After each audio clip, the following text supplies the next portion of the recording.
Hello and welcome to the Node.js Foundation Build Working Group meeting of June 7th. As usual, we're going to start by going through a stand-up for anybody who's here in the order of the document. The first one is Johan. Okay, so for once I actually haven't done that much, but a few things that might be worth mentioning. First of all, we were running a bit short on Ubuntu 12 slaves, seeing how all slaves involved in the Canary Gold Mine runs gets locked up for like 30 to 45 minutes. So I added a redundant slave for Ubuntu 12. As part of working with Jenkins and making it more responsive, we lowered the history of how long we keep job history around from 30 days to 20 days. And Rod has also done some other tweaks with memory and garbage collection, but we're still seeing a lot of intermittent timeouts. So Jenkins is still a headache for us. I've been playing around with BuildBot on the side, but I have nothing to report really. I also think I did, I'm not sure if that was part of the last meeting, but I did some work on Ubuntu 16 as well. I think I actually mentioned it last meeting, so that's me. I'm taking some notes here. Well, for myself, as usual, I didn't do much work related to build. I participated in some conversation, but nothing worth mentioning here. So I'll leave it to João to report the status. Hello, I've changed the test binary ARM job to not use the Jenkins Git plugin, to call on Git commands directly instead, and it fetches just the references that I wanted to fetch, and so far I think it has been working okay. I also created the fan job to stress for the stress test, a fan job for ARM that should run much faster than the other stress test job. And last week I want to call to your attention that I've noticed strange behavior in Jenkins. I don't know if it's a bug or if there is any justification to it, but the test ARM fan job, instead of launching a new compile job, picked an old compile job, marked it as done right away, and executed the test job, so it failed. This is a problem because if Jenkins picks a test in the test job stage, if it picks a job that has already run and has succeeded, it can show a false positive. So please keep an eye open for this. Okay. Michael? So I think since the last time, spent a little bit of time just on getting PPCB into the releases, mostly like testing builds and stuff like that. We're recently trying to investigate and trying to resolve PPC machine issues, which is still ongoing. And finally, there was a few tweaks I needed to make to the V8 test job. There were some cases that seemed to be having problems checking out or getting the right resources depending on how the previous job had run. So I added an extra couple lines to try and do some cleanup to make those run more reliably. I guess next is Miles, who's not here, so it would be, I don't know if Rich is on the line. I don't think so either.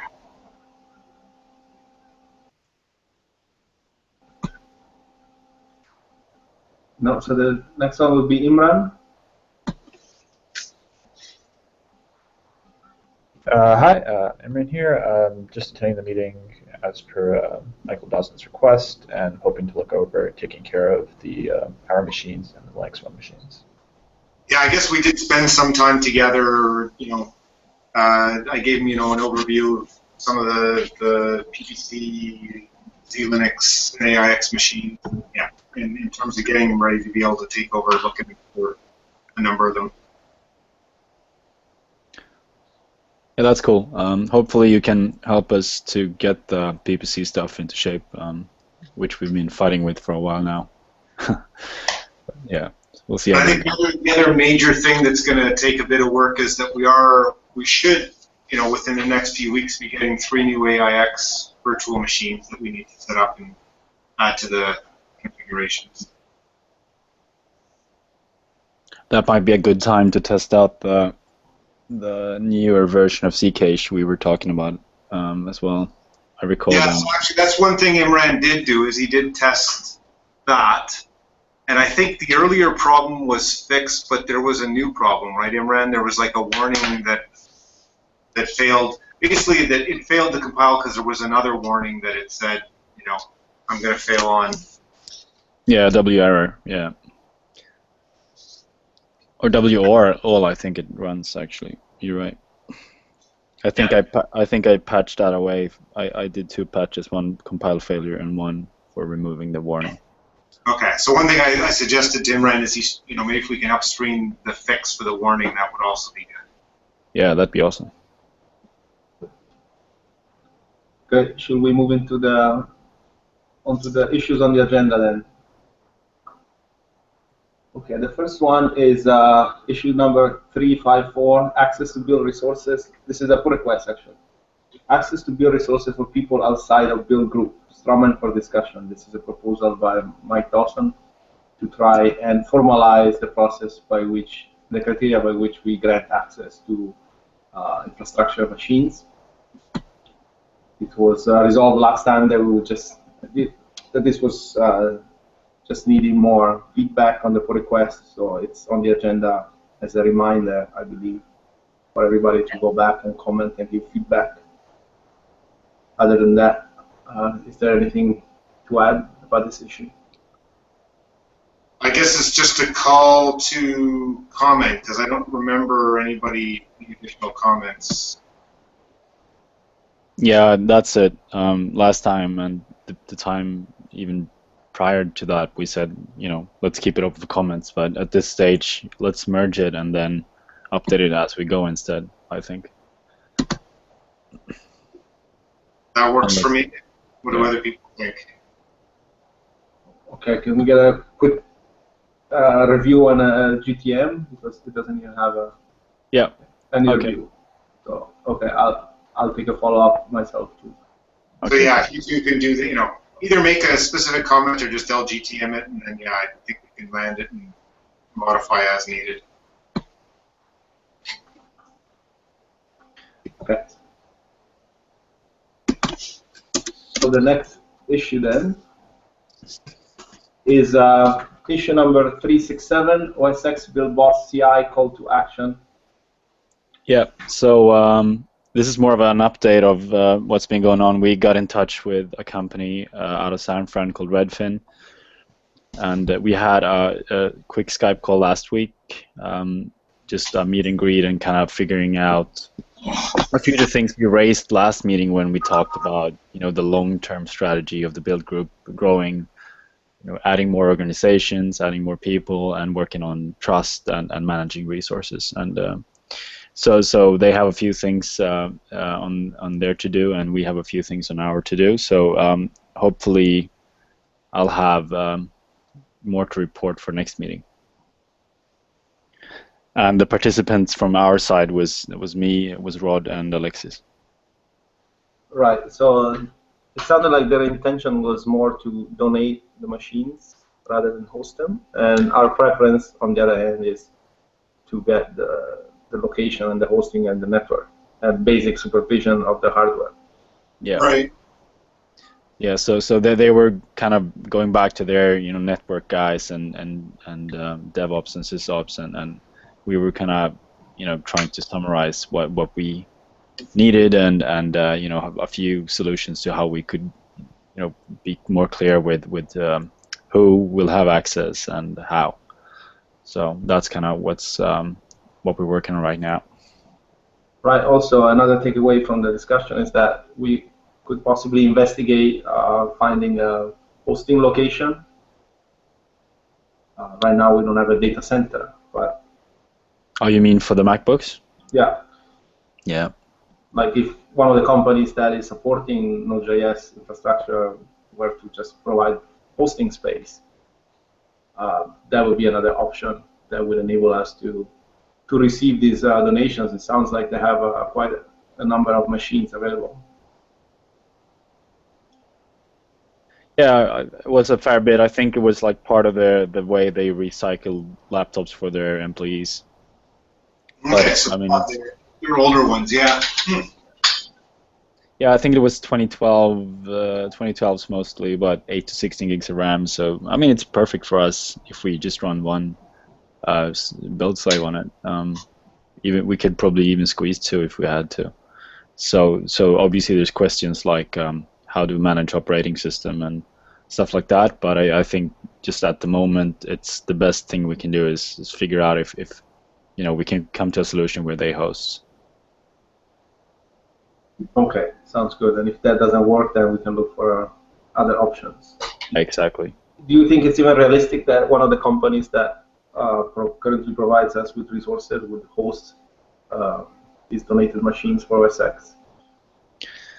I wouldn't know who. I think the problem with people that, I mean, if you look at all the colo stuff for Mac, it's mostly Mac Minis and Mac Pros. So like hooking into a data center and just getting sponsored hosting or colo would be tricky. So I think someone that has a lot of space that can have 10 to 15 or whatever it was MacBooks running. Sure, that'd be great. I don't know anyone though of who we're currently working with. All right, we can keep that for a plan B and maybe try some of the Twitter avenues that work for getting this initial call with Redfin. Yeah, that's a great idea. We should try that again once we know more. So just to get some action here, I'll make a follow-up email and then see if we can jump on a Skype call again to make sure we have progress within the coming week or so. Sounds good. Okay, I think we can do the next issue. The next one is rsync endpoint to mirror the releases, issue number 55. We had some discussion about this the last meeting. There was some concerns about the rsync endpoint not being encrypted. And since then, Rod has a new proposal, but I know, well, it doesn't solve the fact that it's unencrypted, but making an endpoint specifically named insecure or unencrypted, that will kind of make it more explicit for users. That basically use this at your own risk or understand what the possible risks are. Yeah, I mean, if this is, I don't think we're at the stage where we vote just yet, but I think this is a good idea if we're doing this. And the only comment I have is pretty much that we end an expiry to it as well. So we just don't create a service where we have to, keep this open forever.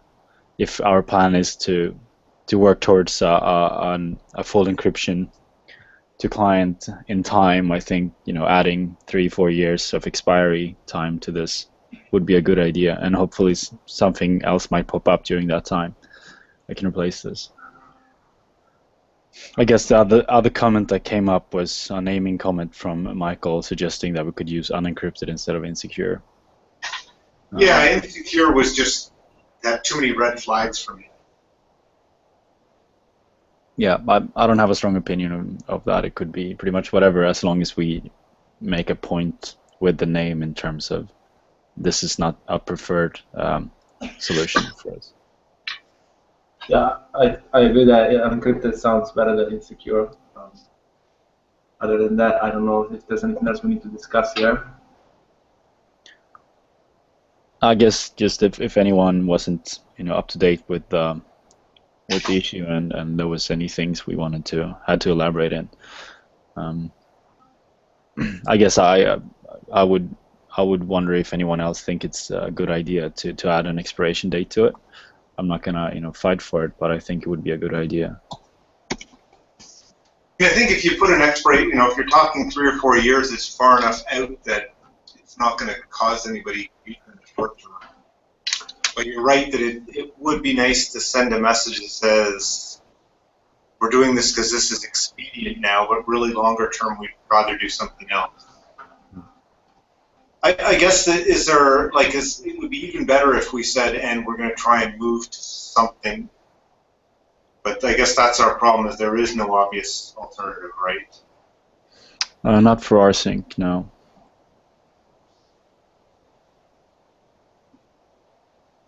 So yeah, I guess you'd have to move to other backup protocols. There's a few ones now, but it's just not established for mirroring. It's just too focused on backup and snapshotting. Right. There's no rsync over SSH or anything? There absolutely is. But that introduces other issues. Yeah, we'd have to manage the keys, I guess. Yeah, I mean, it's up to us how far we want to go with that. But it's an option, yes. I think, most people that use it for backup uses rsync over SSH. But for public mirroring, which is how most of how Linux works, for tarballs or distributions, it's just plain. But I guess the next step here would be we could try and have a vote or something, at least so we get all opinions out there before we implement it. So how about we leave that for next? Yeah. Sorry? I was just saying, if does it doesn't sound like anybody objects, right? That's kind of... No, that's true. It's just that, once we put this online or people start using it, it's just another thing we can't just remove easily, if we're to, offer it as a service. So is the benefit then large enough to justify this potential ongoing cost? Yeah, and having an unsecure, unencrypted endpoint for our content. And I guess what Rod mentioned as well last time we spoke of it, which was, there might be security vectors for rsync as well, who knows? I'm not saying it's a key factor in this, seeing how it's almost older than HTTP, but yeah, it's still another type of endpoint we need to maintain.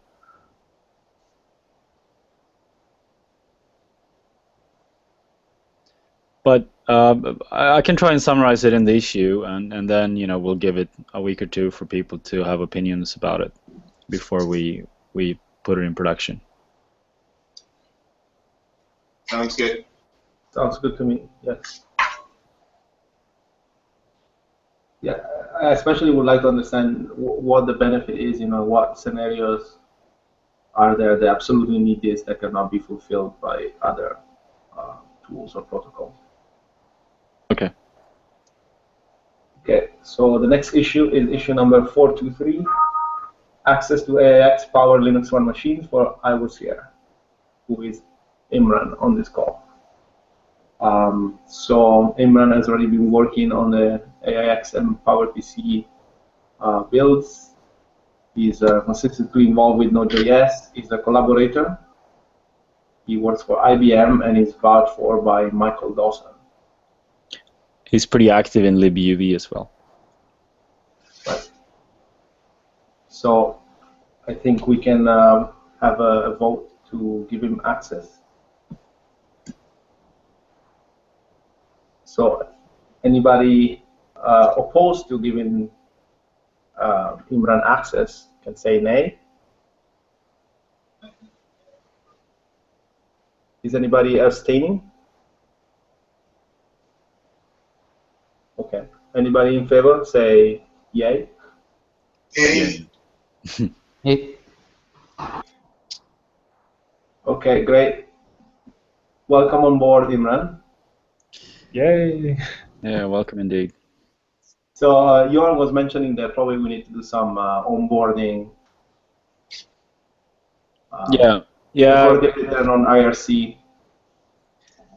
yeah. I'm happy to do it. I mean, we got to figure out what I mean. What will happen is, first of all, we'll grant you access and all of that. You will get a shared public SSH key, so you get access to a certain amount of hosts. But I guess we can figure it out through IRC, and we can, like, you know, do a few Q&As, and then as you move forward, I'll try and formalize it into some kind of onboarding Q&A we can reuse for Node for the build team.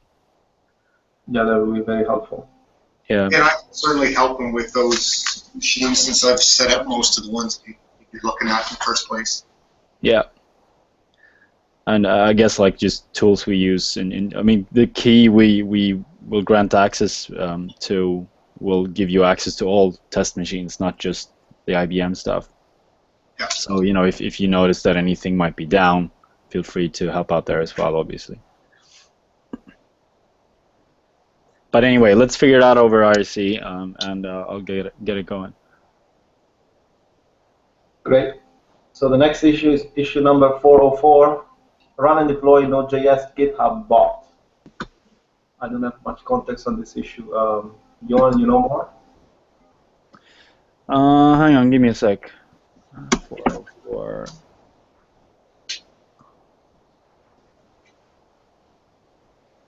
Oh, there we go. Oh yeah. I guess it's a bit of open. I wish Philip was around to kind of give us an intro. But what's been going on the side is that a team has formed around infrastructure and software to build, to have a bot that, you know, integrates between or like integrates the gap between Jenkins, GitHub, and automation on GitHub in general. So, for instance, a bot that, you know, sets tags to issues and PRs, and in time also will update PRs with build information from Jenkins runs. And as this grows, we need to formalize the structure and access to these as well, seeing how they will have Jenkins keys and a GitHub account that gets them OAuth access to both CI and perhaps in time another one that runs against release too. So I think at this stage there's nothing really we can that is actionable enough. I'm just trying to read this as we move forward. I guess one thing that I raised with the suggested plan was that I wanted to kind of formalize how we merge commits at the GitHub repo, seeing how similar to how people can abuse access to Jenkins by pushing malicious code to a PR and running it. This could act in a similar way. You have full access to all jobs and a lot of Jenkins infrastructure through the bot. So one thing I suggested was that we would do a signed off or reviewed by merge, similar workflow that we have in the Node repo. So that's one thing I raised, at least in the issue. So I think there's a few things going on here, and it would probably be easier if we have both Jeremiah and Philip around to kind of talk about this. So I'm not sure what to action on right now, other than informing you on what's going on. So I guess what we can do here is just push it forward a meeting, and I'll make sure that Philip and Jeremiah is around, and perhaps we can make some progress in the issue in the meanwhile. Yes, that sounds like a good plan. I also need more time to review this issue in detail. Yeah. I guess, and just to sum up, there's a few things. First of all, I mean, since we are the build infrastructure team, we should obviously host this. The second thing is, how do we auto-deploy, or how do we handle deployment? And the third thing is obviously access and access control in general. So, yeah, give it a good read. Sounds good. Any other comments on this? Okay. So those were all the issues on the agenda. Been a pretty quick meeting. Is there anything else that you guys would like to discuss?